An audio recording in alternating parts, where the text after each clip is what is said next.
আসসালামু আলাইকুম। আচ্ছা, কখনো কি মনে হয়েছে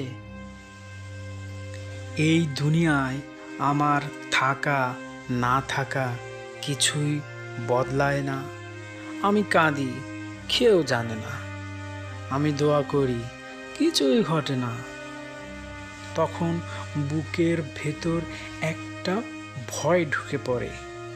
আমি কি আল্লাহর কাছে গুরুত্বহীন, নাকি আমি নিজেই দামটা ভুলে গেছি, নাকি আমি নিজের দামটাই ভুলে গেছি? কোনটা? যখন আমরা দেখি সবাই এগিয়ে যাচ্ছে, সবাই উন্নতি করছে, আর আমরা এক জায়গায় আটকে আছি, না আমার কিছু হচ্ছে, না কোনো দিকে যেতে পারছি, আমার কোনো পরিবর্তন নেই। তখন মনে হয় আমাদের জন্য কিছুই লেখা নেই, ভাগ্যে আমাদের কাছে শূন্য, ভাগ্য এখানে আর আমাদের কাজ করছে না। এই অনুভূতিটা মানুষের হওয়ার, এই অনুভূতিটা দুর্বলতা নয়, এই অনুভূতিটাই মানুষের হয়।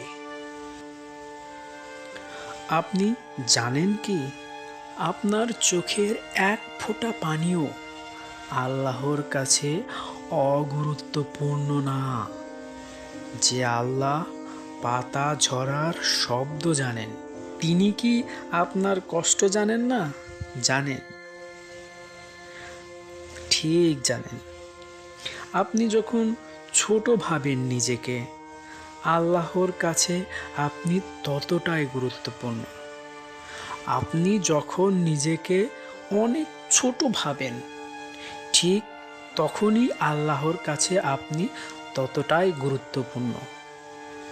কারণ ভাঙা মনই আল্লাহর কাছে সবচেয়ে গুরুত্বপূর্ণ, আল্লাহ সবচেয়ে কাছে রাখেন। কারণ ভাঙা মনই আল্লাহ সবচেয়ে কাছে রাখেন। যে মনে যত বেশি কষ্ট, আল্লাহর কাছে ওই মনটাই সবচেয়ে প্রিয়।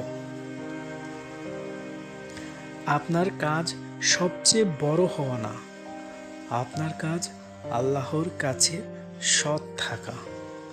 আপনি যদি আজও দোয়া করেন, আজও চেষ্টা করেন, আজও পাপ থেকে ফিরে আসতে চান, তাহলে আপনি কখনোই গুরুত্বহীন নন। যদি কখনো মনে হয় আপনি অপ্রয়োজনীয়, মনে রাখবেন আল্লাহ অপ্রয়োজনীয় কাউকে সৃষ্টি করেননি, বিনা কারণে কাউকে আল্লাহ সৃষ্টি করেননি।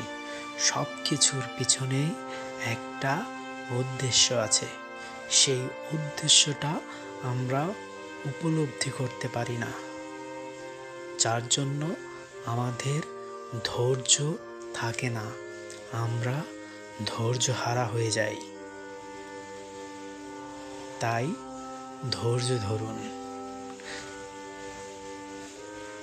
সাবস্ক্রাইব করুন হাকিকতের আলো, শেয়ার করুন, যেন কেউ নিজেকে একা না ভাবে।